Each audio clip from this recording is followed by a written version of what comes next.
Listen, if you've ever wondered what a lake sounds like when it talks, it isn't waves, it's breath. Thin, reed shaped, pushed through cattails like a throat clearing itself. When I was little, my mother cracked my bedroom windows open every night and said, "It's just the lake talking." I repeated that to myself the first night back. I shouldn't have. I only came to the lake house to clear it out and sign the listing papers. 2 days, three at most. After the funeral, my apartment was unbearable, floral arrangements fermenting on every surface, sweet and rotting, like grief wearing perfume. The lake house smelled different. The pines leaned too close. The floorboards sagged from decades of freeze and thaw. The water from the taps stained every mug red. And beneath the sap and damp wood, something else threaded the air, a wet, low smell, sour at its edges, like breath trapped in fabric. Mom died in January. Her winter things were still there. A jar of Vicks by the bed, wool socks draped over the radiator, a crossword with murmur written 3 times where she didn't want to erase it. I told myself the sourness in the halls was old lotion, that the lake thawed strange this year. "It's just the lake talking," I said aloud, as if the house needed reminding. The whisper started with a mistake. I left my phone on the kitchen table while taking trash back to the dock. When I came back, a voice memo sat on the lock screen, 9 seconds long, mostly hiss, a wet exhale, then my name, stretched thin, spoken like someone with water in their lungs, and a whisper, close enough I could imagine breath on the microphone. "Don't close the windows." Curiosity is a hook. You don't feel the barb until you tug against it. I played it again, telling myself the reeds made human-shaped vowels, that my brain filled in the blanks. But I didn't delete it. I replayed it beside the vent, over the stove, the bathroom register, the seam where the baseboard lifted from the wall. The whole house seemed to breathe with me, iron, mildew, something faintly sweet, like peaches left open too long. On the third replay, I heard something new, a click, a latch. Fear doesn't rise like a jump scare. It accumulates slowly, like humidity. I ripped off the metal registers, a wad of matted hair, pine pollen, a bandana soaked through with something sour and fishy. In the bathroom vent, I found 2 AA batteries, new and shiny, used recently. In the linen closet, the smell hit like a wet cloth over the mouth, rot softened by detergent. I pressed on the back panel. It shifted. Behind it, blackness. Crawl spaces lie. They pretend they're wiring in dust. This one wasn't. Blankets pressed into the joists, a narrow mattress stained dark at the corner, far in the back, a bucket full of something hardened into yellow crust. Near the bedroom duct, a cheap lav mic was taped to the metal with painter's tape.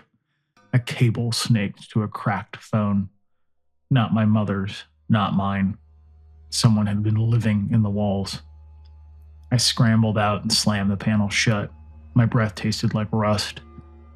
Then my phone buzzed. One new voicemail, 9 seconds, unknown number. "Don't close the windows," the whisper said. "I'm still here." I should have called the police immediately. Instead, I stood there, heart slamming, thinking about inspectors, liability, headlines, thinking about my mother, her kindness, her cracked windows, her soup left cooling on the stove some nights like she was waiting for company she'd never explain. I didn't want to cheapen her memory with a crime scene, so I told myself, collect the evidence, then call. I went back to the crawl space with gloves and a trash bag, pulled up the tape, pulled up the phone, airplane mode, battery at 10%, screen smeared from repeated swipes. The photo galleries worse than the smell. Pictures of me, carrying bags to the dock, sleeping open mouth on the couch, standing at the sink.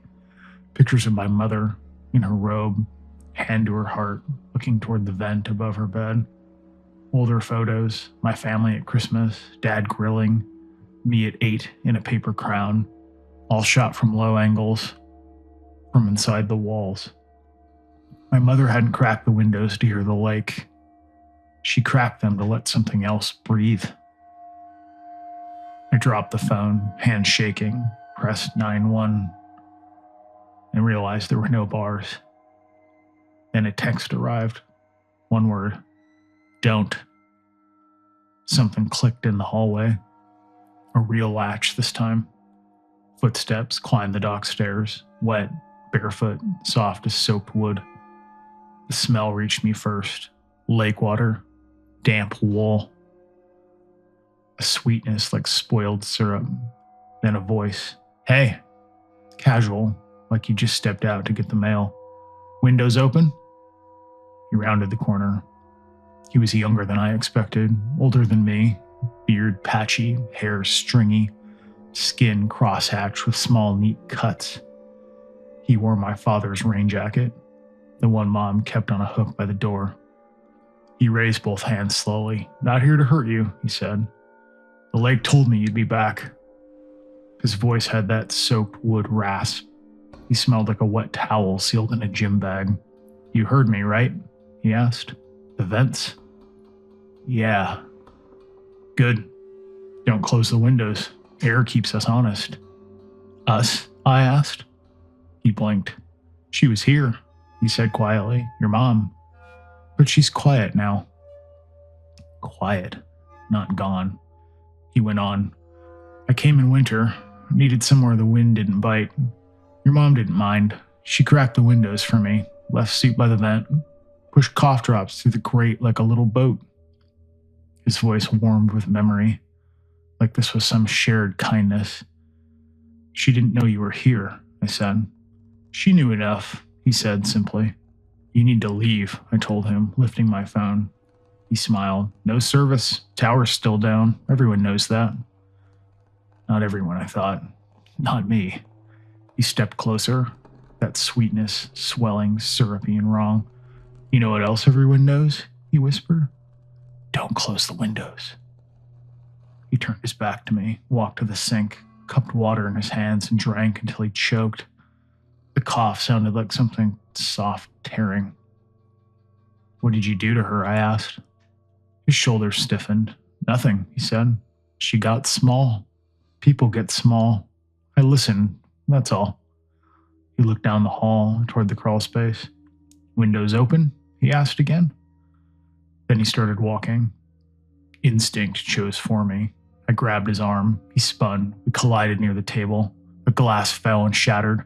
He grabbed my wrist, cold, lake cold, and said almost gently, You don't want a call.